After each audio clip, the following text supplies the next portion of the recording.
As we all get linked up to our YouTube channel, I will shift things around and we will begin our presentation today. And we are on YouTube now, so away we go, folks. Yeah, I know it is. Thank you. Come on.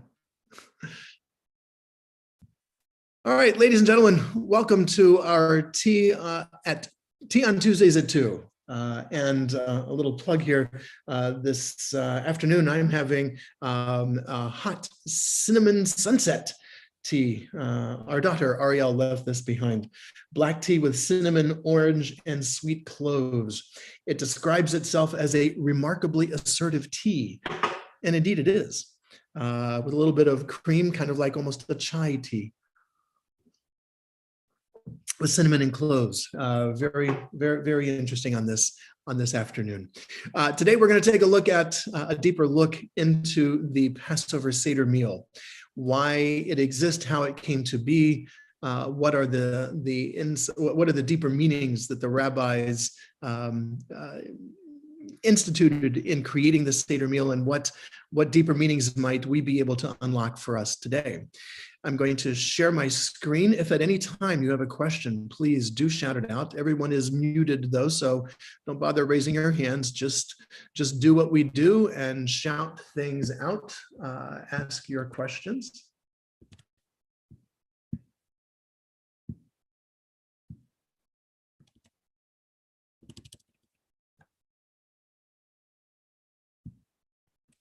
Sorry, one moment. There we go.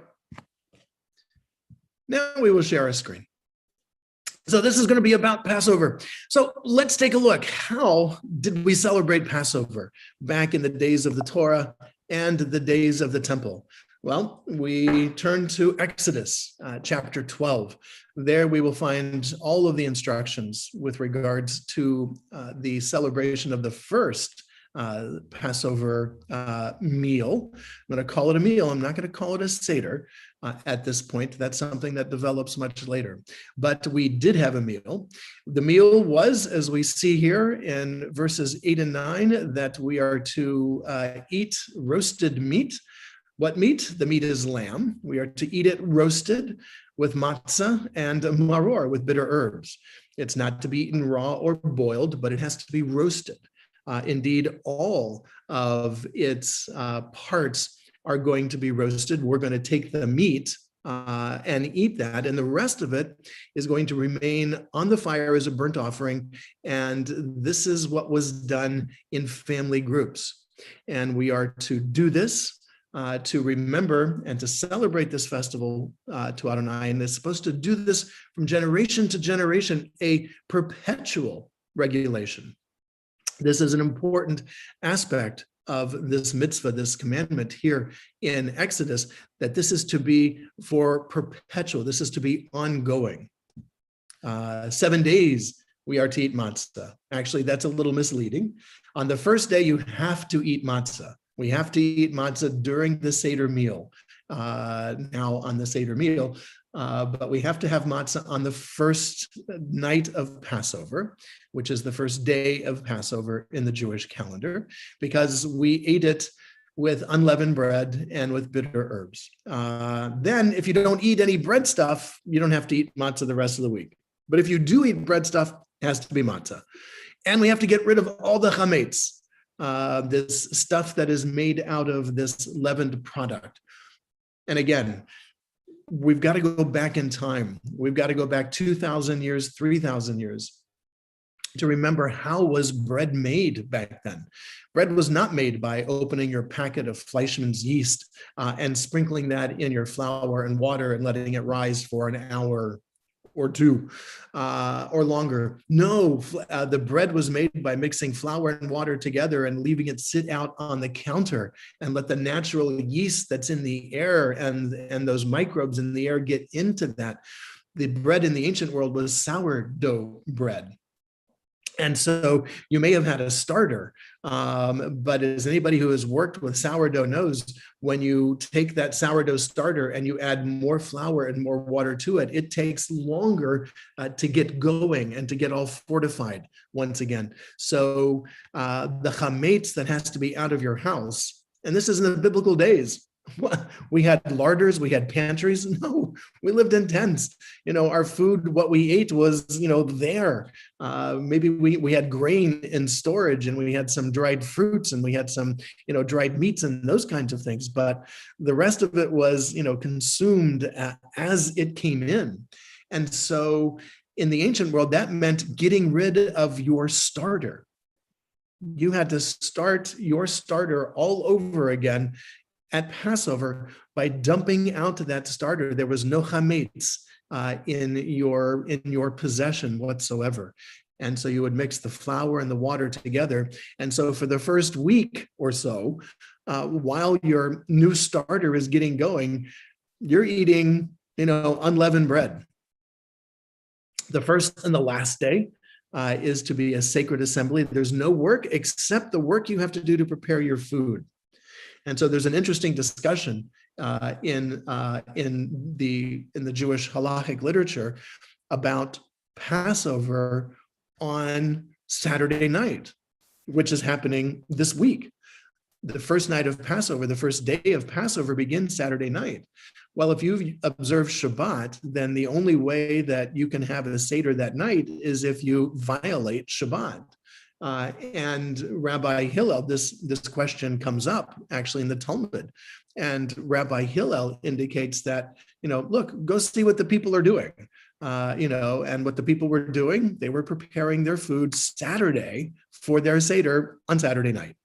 And so fortunately, the Torah says, yeah, that's what we have to do. Whatever we have to do to prepare our food. Observe the festival of matzah. For on this very day, I brought your troops out of the land of Egypt.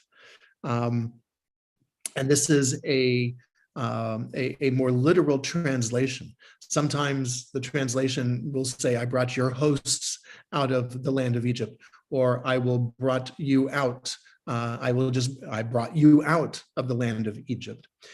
Troops is the appropriate Hebrew translation for this word. There are two stories of our Exodus. We have remnants of the lesser known story that was, overwritten by the story that we've all inherited, which is, after the 10th plague upon Egypt, Pharaoh finally relents, releases the Israelites, changes his mind, goes and pursues after them. But the other story of the Passover Exodus is that it was actually an armed rebellion. And the reference here to troops is exactly that second story that has been sublimated by later generations and de-emphasized, except we have little hints of it every now and then. And again, observing this from generation to generation, this is a perpetual regulation. This is repeated twice now. We have to continue to do this. From the evening of the fourth day on the first month until the evening of the 21st day, you eat matzah. Again, only if you're eating bread stuff. The only requirement to eat matzah is on the first evening of the first day. During those 7 days, once again, no leaven is to be found. Anyone who has this leaven stuff, this chametz, is going to be excommunicated, whether the person was a foreigner or a citizen of the land. And so this is a serious situation. And so we had to take this getting rid of this chametz.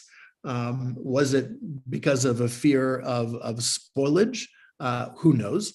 Was it simply that this was part of the way of, that this spring cleaning?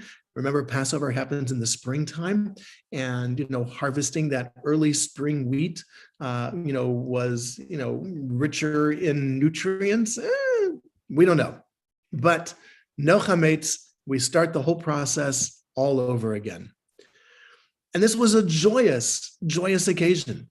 We did this in family groups. We ate the roasted meat with the bitter herb, and that was our Passover. And everybody did this as a family. As things later evolved, we did this by bringing, Passover becomes one of the 3 pilgrimage festivals when we appear in Jerusalem to make the offering at the temple, and to then, with the animals sacrificed and roasted, big barbecue, lots of Israelites all gathered around the place. We then sat down and ate the bitter herb, the unleavened bread, and the paschal sacrifice. That was the key part. We ate that roasted lamb together, all 3 of those items, and that was Passover. But it was truly a joyous moment. Here we see Wilson's Arch when it was not Wilson's Arch, when it was the way to the temple from the people who were living in the upper neighborhoods of Jerusalem. They would stroll up these stairs. They would go in through this entryway into the Temple Mount area. We commoners, we Israelites, and these were basically the upper class folks. They lived in the nicer neighborhood, and so they were able to have this walkway to get them into the temple. We commoners, we came in from the southern steps, this archaeological dig area that many of us have been to on our trips to Israel. That's the way we walked up. For me, the southern ramparts, walkways, and archaeological digs are so much more moving than the Kotel, which would be way off over here, and only a little bit. The wall that we have only goes up about 1/3 of the way that this retaining wall went up.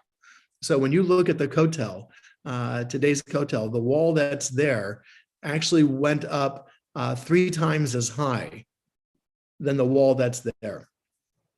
Those boulders were thrown down by the Romans. They were reused in building all kinds of things.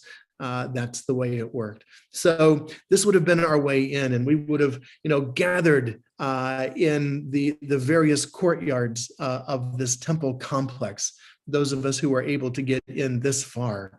And there, the offerings would have taken place on these altars, and there would have been multiple altars set up. And we would have come with our lamb, and it would have been a full-fledged spectacle celebration, full sensory. You've got the sounds of the animals, you've got the smell of the roasting meat, you've got the priests there, you've got the screams of the animals as they're being sacrificed. This was, traumatic, but absolutely, first-class drama. Again, no television, no movies, no novels, no nothing. The human mind is starved for ritual and creativity and pageantry. And this is it. This is it, celebrating our beginnings as a Jewish people, as the Israelite people, with the Exodus from Egypt, reliving that moment in this grandeur of the Temple Mount.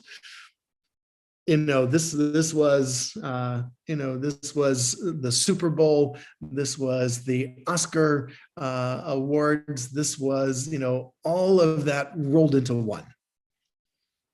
And we have to remember that we were doing this for, almost consistently for, over 1,000 years.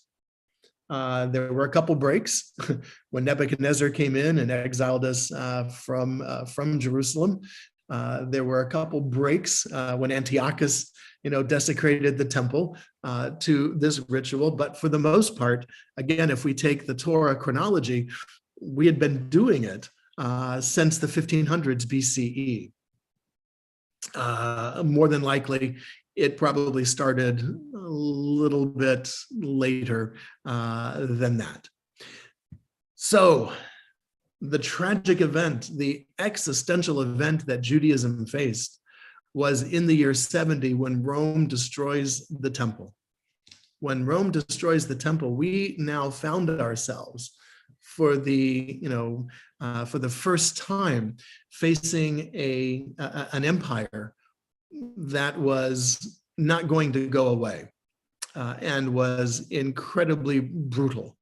And so with the destruction of the temple in Jerusalem, Judaism finds itself in an absolute existential crisis. Most of Judaism had been, focused on the ritual of the sacrifice. And Passover was exactly that. This is where we had to come. This is where we had to bring our lamb. This is where this offering took place. And now it's ash. And we are forbidden by Rome to step foot anywhere in there. The Arch of Titus in the Roman Forum proudly displays the spoils of the Jewish temple being brought back to Rome with the menorah prominently visible. This was brought back to Rome. Rome had to pay for the legions. And so that payment often came from the spoils of the people they conquered and whatever other natural resources they were able to acquire. And so having devastated the temple, it all came back to Rome. Rome didn't realize that it wasn't over for us. This is the year 70, and our revolt against Rome, which had begun much earlier than that, continues on until the 130s, into the second century. We continued to fight against Rome. So this is, Rome thought this was it. This was the end. It was not. And so we have two schools of thought at this time, the Sadducees, who we had seen previously, and the Pharisees. Obviously, the Sadducees ceased to exist now because their whole power base was the temple and all of the rituals associated with the temple. The Pharisees are now the one who have the opportunity to do something, because the Pharisees believed in an oral commentary, that there was an oral Torah as well as the written Torah. And that oral Torah allows us to expand and evolve Judaism. And so as our, what would become our rabbis are looking at the text, looking at the Torah, they see that, well, look, we have to celebrate Passover. This is a perpetual regulation. We have to observe this in generation after generation. And if you have humate, you get excommunicated. So the rabbis are now faced with a situation of, how do we recapture the joy and the excitement, the pride, the thrill, the wonder, the pageantry, the awe of this holiday now that the temple is destroyed? And this is the beauty and the insight of, Jewish creativity and Jewish wisdom. Something that, did not end with the rabbis and continues down to this very day. What they did was to transform Judaism in a dramatically evolutionary way. Again, for 1,000 years or so, we had been bringing sacrifices to the temple. Now, all of a sudden, we're going to do something very different. Now, especially for the holiday of Passover, it is no longer the temple in Jerusalem that is the center. The center is now every Jew's home. This is a fantastic shift. Imagine what would happen to, Roman Catholicism today if the Pope said, that's it, we are closing every single church. From now on, you observe, you can pray from the comfort of your home. They've been taught, if I don't come to church, I'm not a good Catholic.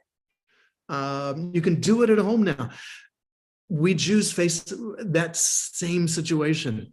We can't do this at home. Yes, you can do this at home, and we will tell you how.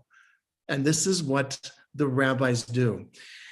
What used to be the role of the high priest, descendant of Aaron, of the tribe of Levi, now every head of the household becomes the high priest, the Kohen Gadol. No longer is it tied to genetics and bloodline. This is the neat things the Pharisees did. They removed that lineage aspect of our access to our rituals and said, no, no, no, no, no. It's no longer, your bloodline. It's not your family line. It's your wisdom. It's your learning. This is what entitles you to lead and to be the Kohen Gadol for your household.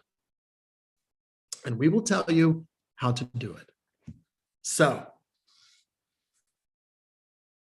everything the rabbis create in the Seder, because again, it's coming from scratch. The only thing you have to do, according to the Torah, is roast your less than 1 year old ram, or lamb rather, at the place that God will choose, the temple, and eat it with unleavened bread and bitter herbs. That's it.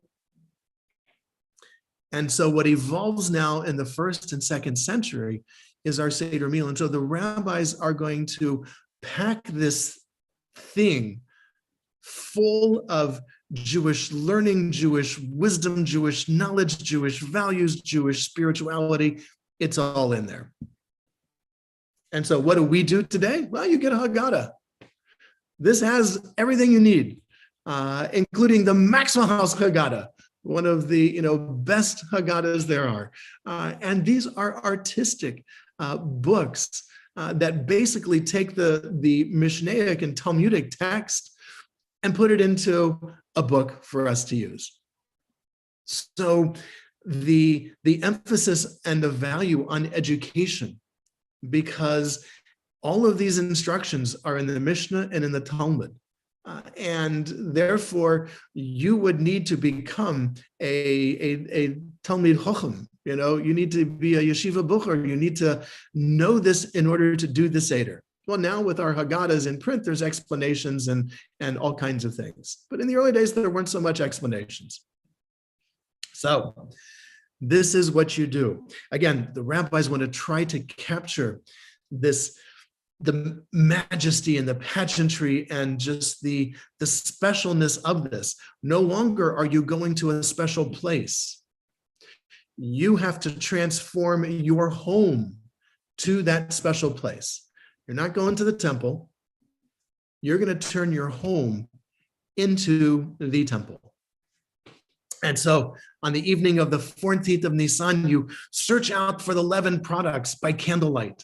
A number of homes still do this to this very day, where, yes, the house is already cleaned, in preparation for, but the parents will go sprinkle some crumbs in various corners, and the children with a candle and a feather duster will go find this stuff and sweep it up and gather it. And in the morning of the 15th, you're burning it. You're getting rid of it. This is it. It's all gone. You bidikat hametz, you're searching for the hametz. Bior hametz, you are burning it. And in Israel, you burn your hametz. And later in the day, there's black ashes falling on my merpeset, on our balcony. And I'm going, what is going on? Oh, yeah. People are burning their hametz, whatever's left over. Or you can sell it to your neighbor, or you can donate it, or all kinds of mechanisms have now worked their way in so that, because we're also commanded to not be wasteful. So if you've got a box of cereal, what do? Well, you can sell all of your chametz to your neighbor for $1 for the week of Passover, even if it's in your home. It's in your home, but it's not your possession. You don't own it because you sold it all to your neighbor. And at the end of Passover, you get your $1 back, and you buy back your chametz, and there you are.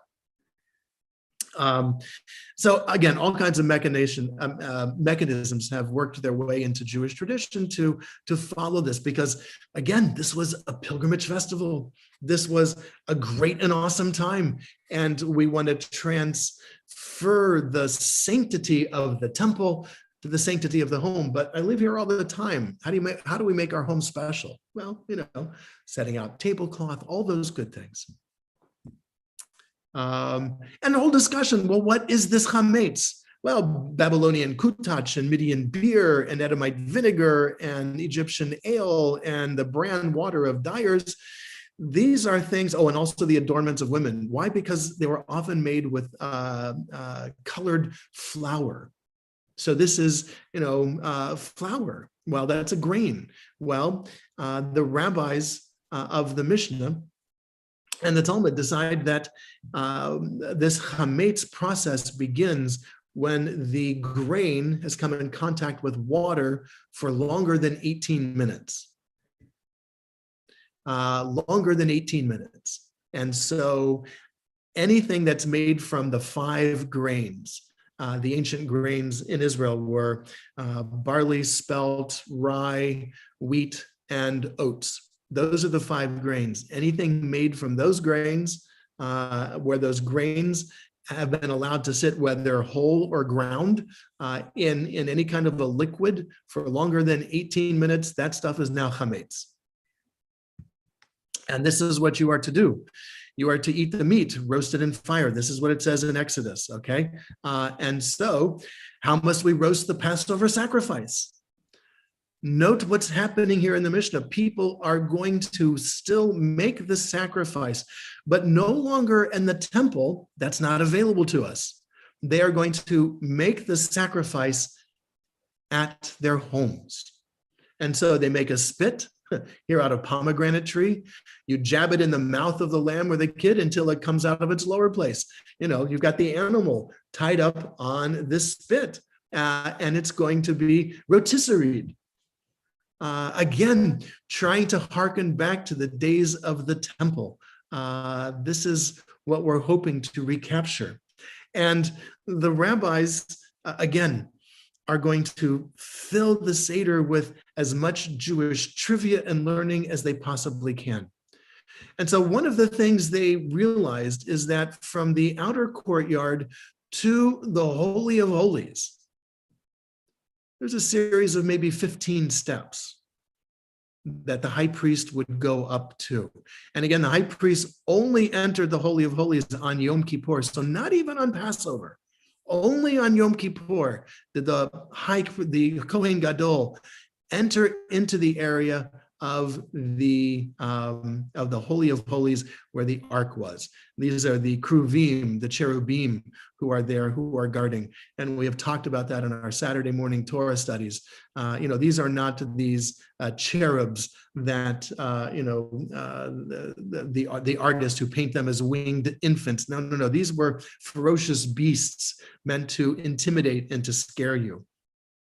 And so with those 15 steps, the rabbis say, hey, well, you know what? 15 is also deeply connected to God.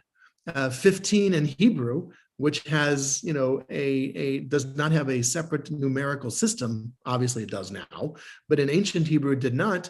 Hebrew letters are numbers just like Roman numerals. And so 15 is written Yud He, which is Yah. Well, this is one of the names for God. It's also the first 2 letters of God's private name, Yud He Vav He, the Tetragrammaton. The pronunciation we no longer say, but instead we say Adonai.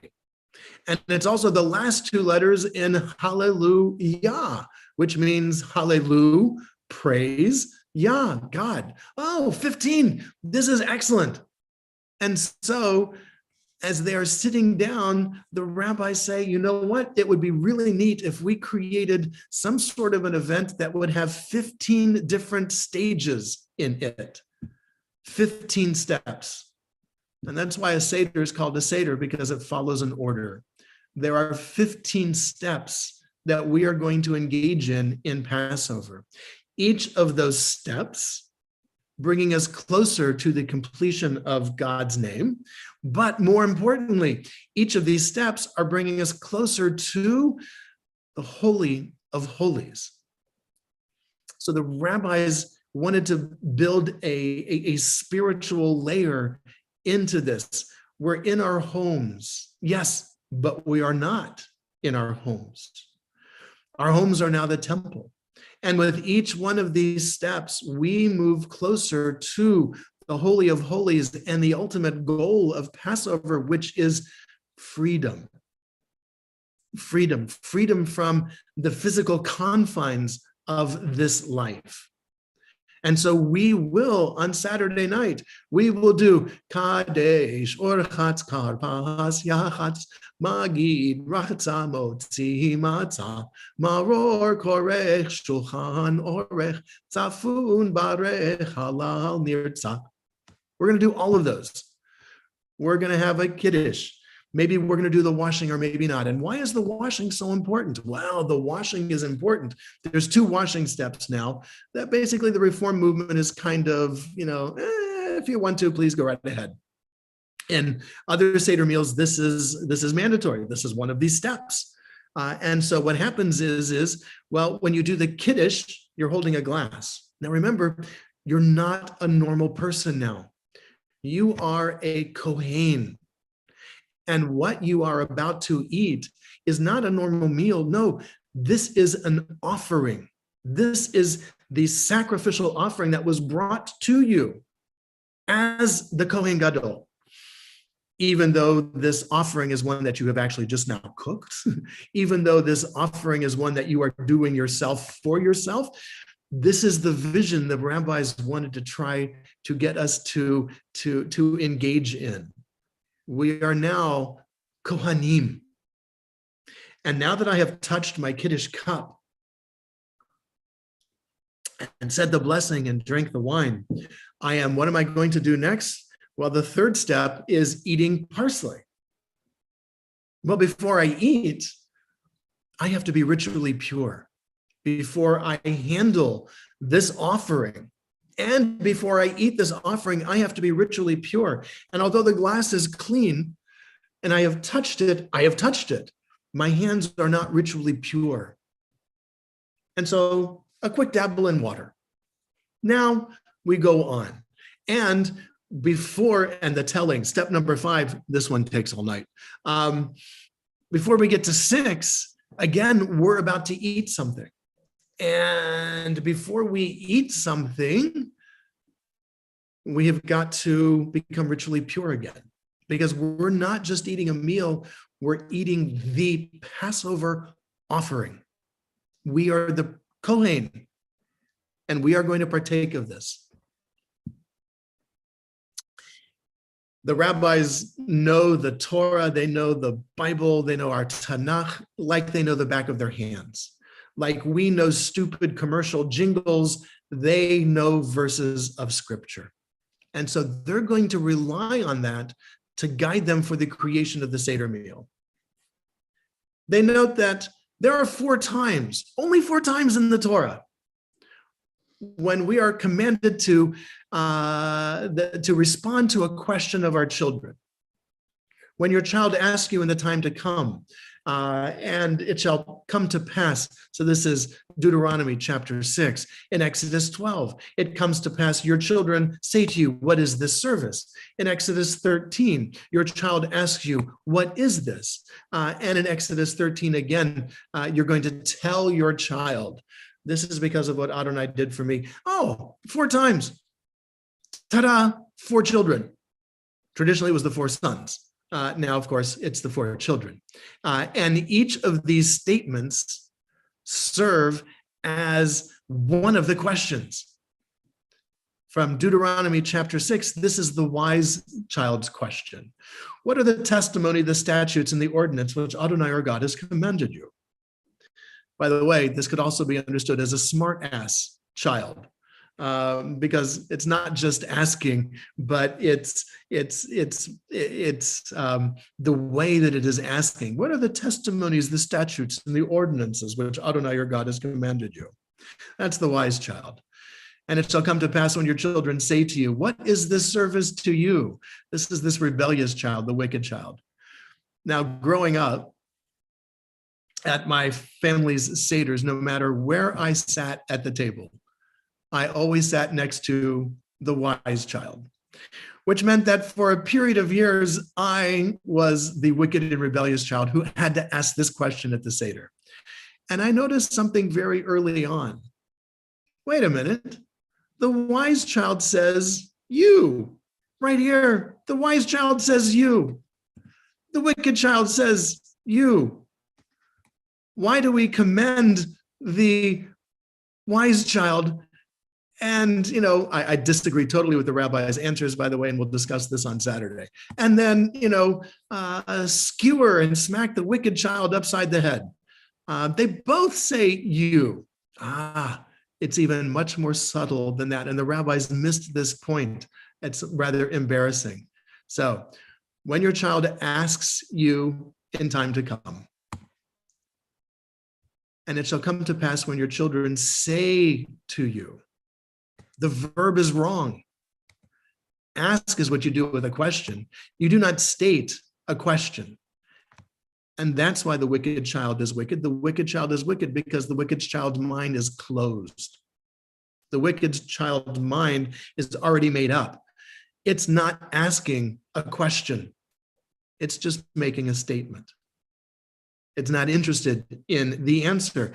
And that's why the wicked or rebellious child is the wicked or rebellious child. The simple child, what is this? And this last one, the child who does not yet know how to ask. The rabbis also note that God makes promises to the children of Israel. God hears the moaning of the Israelites and tells Moses, say to the people of Israel, I am the eternal God. I will free you. I will deliver you, promise 1 and 2. I will redeem you and I will take you, promises 3 and 4.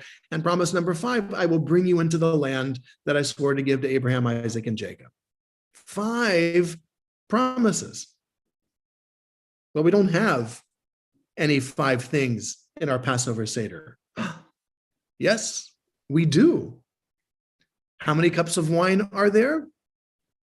There are 5 cups of wine, 5 of them. 4 of them we drink. 1 of them is left for Elijah. And now, of course, we've added Miriam. So the rabbis say for each one of these promises, we're going to have a glass of wine, a toast to God. Thank you, God, you got us out of Egypt. Thank you, God, you delivered us. Thank you, God, you redeemed us. Thank you, God, you took us to be a people. Well, what about this 5th promise? So the rabbis are debating. The promise is that we are going to be brought into the land. This is 1st, 2nd century CE. Where are we? Well, most of us are living in the northern part of Israel. We have been banished from Jerusalem by Rome. And so we're in the land, but we're not really in the land. We're not living independently. We're not living autonomously in the land. And so the rabbis could have broken down to the 4 cuppers and the 5 cuppers. But instead, the rabbis say, we don't know if we should drink this 5th cup yet. We're going to leave it for Elijah. Elijah will answer the question for us. Because for the rabbis, we have to understand this. For the rabbis, and this is perhaps the hidden meaning to the Passover Seder. This is a messianic movement, this Seder. Just as we experienced redemption from physical servitude in ancient Egypt, we are going to experience redemption from the physical servitude we have to the physical world, okay? Our bodies, which are imperfect, the droughts and plagues and wars and violence and hunger and hatred that exist 2,000 years ago for the rabbis. We are going to experience a redemption from that. The reason we open the door for Elijah at Passover is because, and by the way, in Judaism, you don't say a prayer for something you don't expect to happen. The rabbis in the Talmud teach us that if you are coming home and you hear screams of fright, it is an inappropriate to prayer to say, oh, please, oh God, may those screams not be coming from my home. Why? Because those screams are already happening. And it might very well be in your home. And you don't pray to God to change things that are already happening, according to the rabbis of our Talmud. Your wife is pregnant. You don't pray to God, oh, please, may it be a boy or a girl, because as far as the rabbis were concerned, that was already determined at the moment of conception. They didn't fully understand pregnancy, but that's okay. They set limits on the fact that you only do things that are going to be appropriate. We open the door for Elijah because this is the time Elijah's coming. The Messiah in Judaism is deeply connected to Passover, and we open the door for Elijah because this is the time Elijah's coming. We also open the door to show, during our medieval days, show our Christian neighbors, look, take a look at what's going on in here. We're not killing children, we're not killing Christian babies for their blood. We're none of that. We're having a meal. Take a look. We open the door. Look, see, we're not that different from you. But its origins is in this messianic concept that the rabbis have, that the Messiah is coming and is coming at Passover, and this physical world is going to end. And this will be our last meal in this world. Keep that tucked away in the back of your head. I know we've shifted our understanding of the Messianic age, but for the rabbis, this was it. This was the last meal you were having. Tomorrow or tonight, the Messiah is coming. So bear that in mind. And so now we've got these 5 promises, 5 cups. We drink 4. Elijah's going to leave us and tell us what's up with the 5th. Now, we have shifted what the rabbis have taught us from the Mishnah to an entirely different way of doing things. Let's take a look. So now that we have this foundation, trying to recreate this pageantry, the joy, the celebration of this, how does it go? Well, according to the Mishnah, you cannot eat, you cannot begin until the sun is going down. And everyone is to recline. And the community has to make sure that everybody gets at least 4 cups of wine. So if there is a poor Jew amongst them, a poor Israelite, then from the community warehouse, the community store, you get a bottle of wine, enough, well, it wasn't been a bottle, of course. You get a jug of wine, enough for 4 cups of wine, everybody. And they mix and fill the first cup of wine. And we have a discussion from our rabbis, which blessing do we do first? I just want to focus on this mix and filling your first cup of wine. Wine in the ancient world was barely palatable. The aging in wood that we do for wine did not happen in the days of the temple and did not happen in the days of the Talmud. It was an accidental discovery by Rome. Rome, as it expanded up into Europe, discovered that brewers were brewing their beer in these wooden casks, which made it much easier to transport. Rome, in keeping with all of the Middle East, was transporting wine in clay jars, in clay jugs. Those would often break on the roads, and the Roman legions were paid in wine. And so this was an expensive thing. And as Rome expanded up into Europe and discovered, wood, suddenly wine was transported in wood, and oh my God, it tasted fantastic.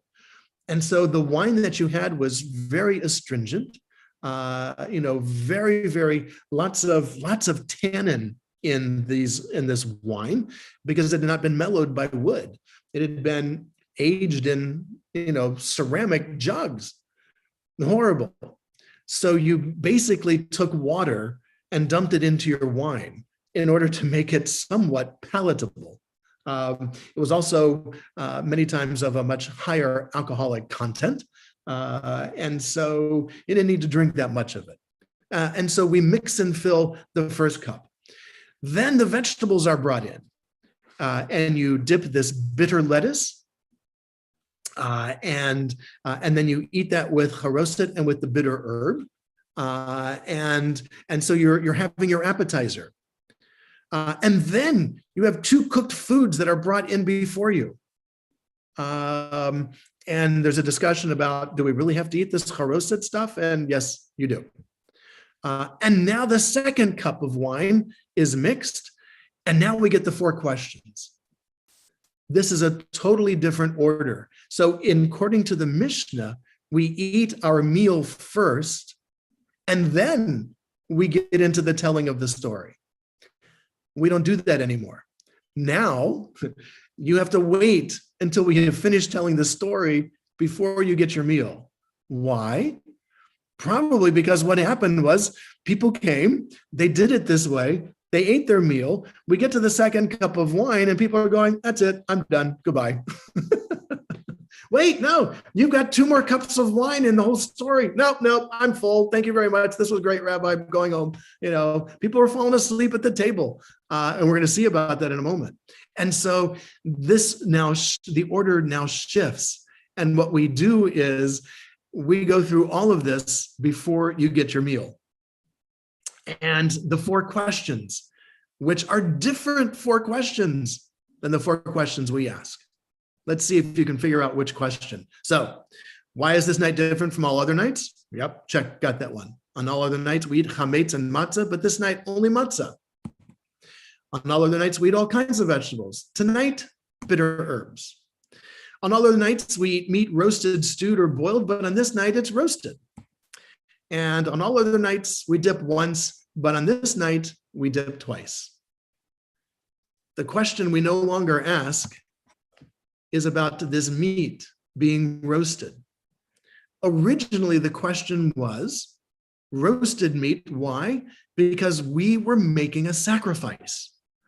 We sacrificed in our homes during the first and second, when the Seder meal first gets going. We are sacrificing the Paschal sacrifice in our homes. The attitude changes. And later, we don't know exactly when, by the time we get to the 900s CE, 1000 CE, it is now frowned upon for us to do a sacrifice for Passover. The Samaritans still do it. We stopped doing the sacrifice. And now this question becomes irrelevant because we're not eating roasted meat. And so we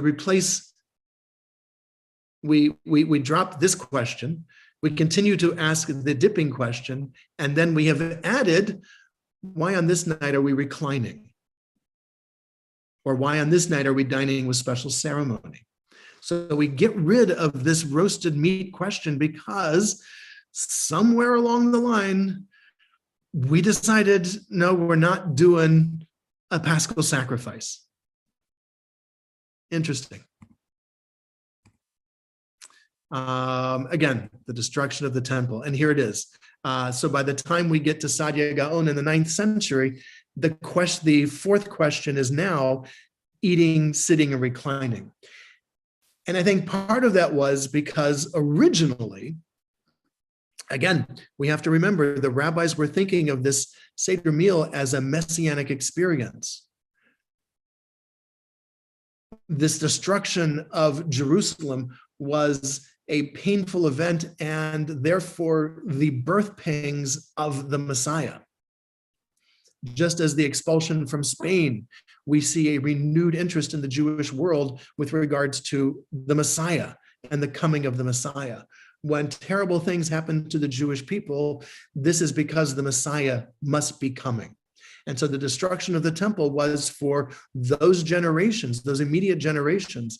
That was, oh, soon this world is going to end. It doesn't matter. We can continue to sacrifice our Paschal sacrifice in our homes. What happens is by the time we get to the 7th, 8th, and 9th century, Judaism said, oh, the Messiah is not coming. We need to stop the sacrifices in our home.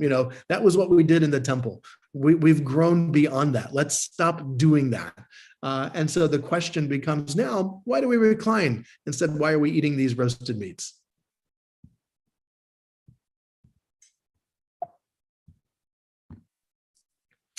And those are the 4 questions. And now we begin the story. It's been a long time. What do you mean now we're beginning the story? Yep, we're beginning the story now. For the rabbis, there was nothing else to do. There was no television, there were no novels, there were no, magazines, no newspapers. And the next morning, you're not going to work. So, hey, stick around all night. We're going to have, we're going to pull an all-nighter here. And this is going to be our opportunity of a pedagogic meal, a meal and an education. And so the elder begins teaching the Exodus, how we began in slavery, how we were once a wandering people, and we go through the whole things. Rabbi Gamliel says we got to focus on 3 key things because obviously people were trying to rush through, which is why Rabbi Gamliel says we need to focus on 3 things: Pesach, Matzah, and Maror. Why do we have this Paschal sacrifice? Because God passed over our homes. The Israelites smeared lamb blood on the doorpost. Why do we eat matzah? Because we were redeemed. We didn't have time to let this sourdough rise. We had to cook it right away. And bitter herbs, because slavery is bitter. And we're supposed to make this a personal event. We're supposed to see ourselves as if we personally were enslaved in Egypt and that we personally were freed on this very night. Because this is what Adonai did for me when I came forth out of Egypt. We have a 3rd cup. We have a 4th cup. We sing Hallel. If you want to drink between the first 3 cups, you can drink as much wine as you want to, but between in the 3rd and the 4th cups, you can't drink. Why? Because these 2 are connected together. And then, of course, you've got the afikomen. If someone falls asleep, that's okay. But if all of them fall asleep, well, then guess what? You can't eat the afikomen. You did not hear the story. You did not learn the lesson. And therefore, you can't eat it until we retell you the whole story. And then, of course, there's the mystery of the rabbi's Seder. And these are no schlub of rabbis. Okay, Rabbi Eliezer, Rabbi Joshua, Rabbi Yehoshua, Rabbi Elazar ben Azariah, Rabbi Akiva, Rabbi Tarfon. They're in Bnei Brak. These are no slouches of rabbis. These are the top rabbis of their generation. Rabbi Eliezer from the 2nd century CE, really fights his way up to becoming a well-respected rabbi. Rabbi Yehoshua, also from the 2nd century, is a bright scholar, a very humble man, a simple man. Rabbi Elazar ben Azariah, also from the 2nd century, is a descendant of the Kohanim. And he became head of the Sanhedrin, head of the 120 at the age of 18 years of age. He was a smart cookie. Rabbi Akiva, also from the 2nd century. He was illiterate until adulthood, taught himself to read, and becomes a great rabbi.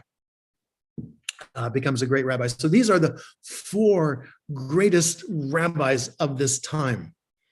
And again, imbued with this messianic fervor, it is their belief in this 2nd century that the Messiah is here. And the Messiah is, we got one more, Rabbi Tarfon. He founds Yavne, which is one of the great schools in the north of Israel. So these 4 rabbis are engaged in a Seder. Are they engaged in a Seder? Don't think so.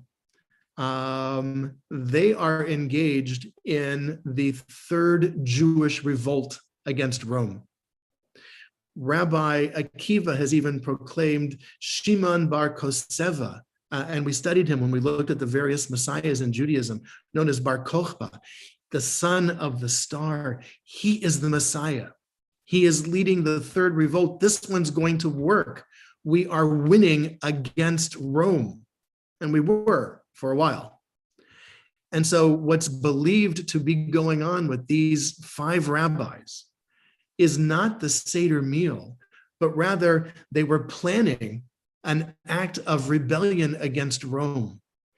And this student who says, the time has come for reciting the morning Shema, they would have known that it was time to recite the morning Shema.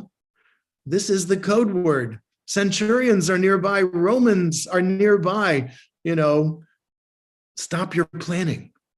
And so this, because there is no recorded of what they were discussing. And were they really discussing the exodus from Egypt all that night? Or were they discussing how they might be able to finally win the battle against Rome? Freedom, freedom. This is what the Passover Seder meal is all about. And our rabbis were feeling the horrific heel of Rome on their neck. Our rabbis were being tortured. Our Jews were being slaughtered. It was an unbelievable, painful time. Probably second only to that of the Shoah.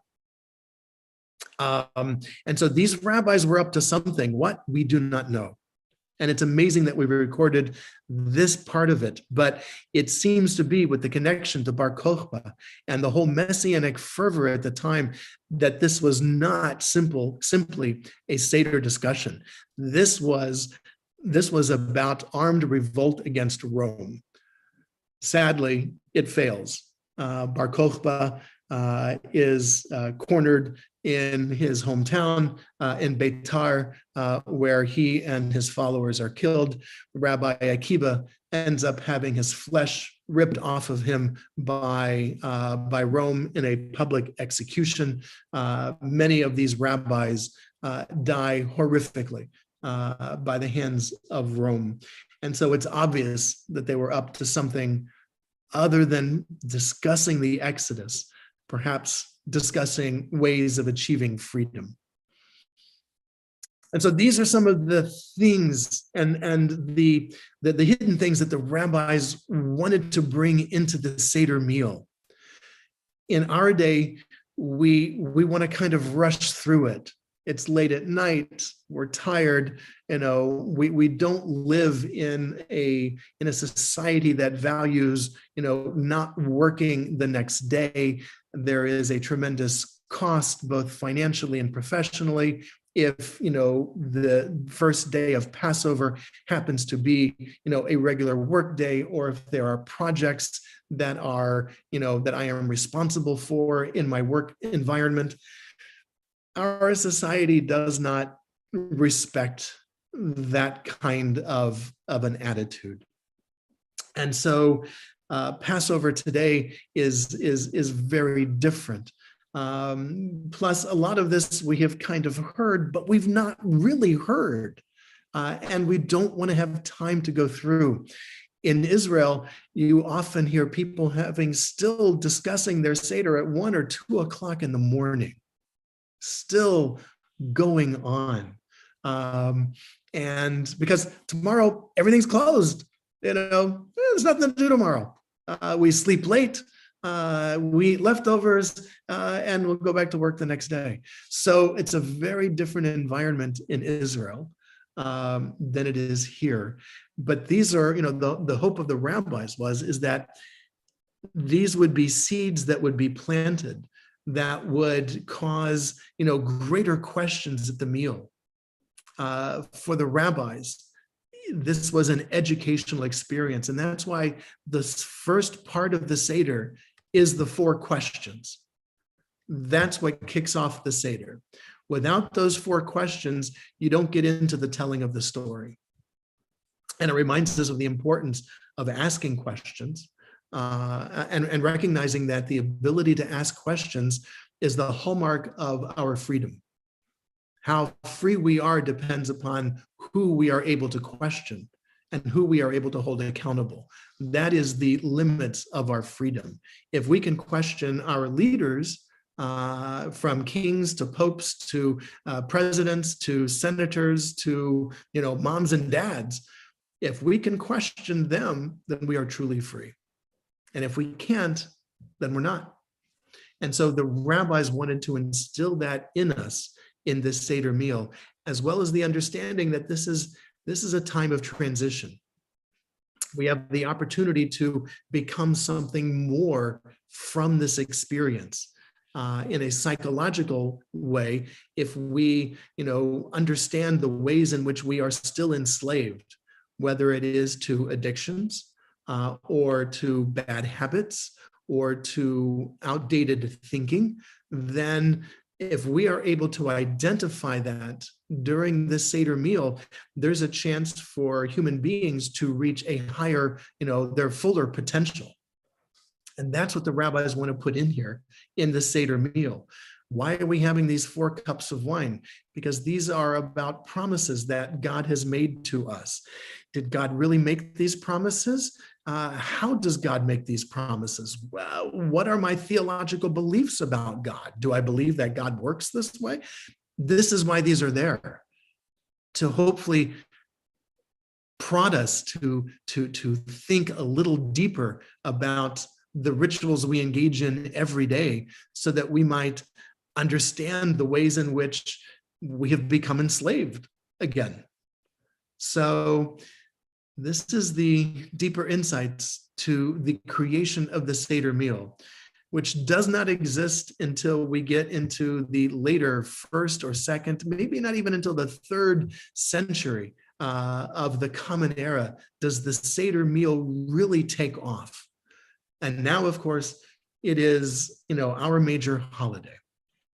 So, thoughts, comments, or any questions that we may have missed?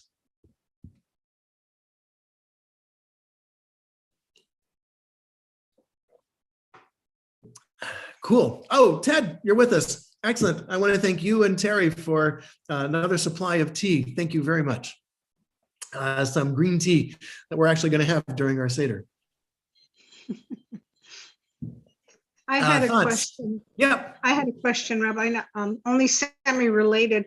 During our discussion, you said something that we would discuss it further on Saturday, but I understood we were not having Torah study Saturday.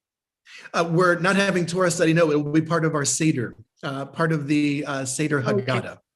Okay. Thank you. Thank you for the clarification. Yes, yeah.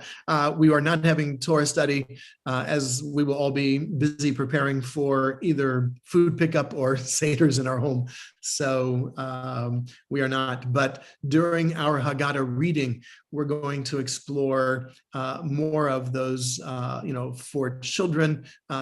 We have some board members who have volunteered to share some deeper thoughts and insights into the Haggadah as a way of opening up discussions. And one of the things we're going to enable people to do is to hit the pause button, so that if they want to engage in a fuller discussion, we will be presenting some questions for them to consider. If you want to continue exploring those questions at your Seder meal, just hit the pause button, explore it, and click play when you're ready to move on, so that people will be able to engage in a Passover Seder at whatever time and at whatever pace they want to on Saturday. Any other thoughts, comments, or questions? Great.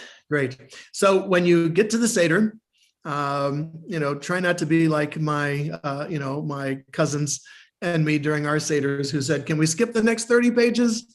There's wonderful stuff for us to explore, and there's wonderful opportunities for us to engage and to learn, even though we are still going to be doing this remotely. Although in truth, what we are doing by having our Passover Seder meals in our homes is exactly what the rabbis hoped we would do. that we would engage our traditions in our home, that we would see our homes as a mikdash ma'at, a miniaturized temple, that the sacredness of the celebration of Passover is going to be the culmination in our homes and not in our temple. So we are fulfilling that aspect of our Passover again this year as we celebrate Passover in our homes. Yes, it would be wonderful to invite all of our friends and all of our family. So, as they say, L'Shana Haba'ah, next year we will all be able to be together. And with that, I will conclude our tea time unless there are any other questions or comments. No, Just thank you, a Rabbi. It reminder. was very interesting. Next week, Thank you all very much. next week, we're on hiatus. Yeah, Hag Sameach, Yes. everyone. Yes, next week we are on hiatus. Watch your emails for our next session. We will do so.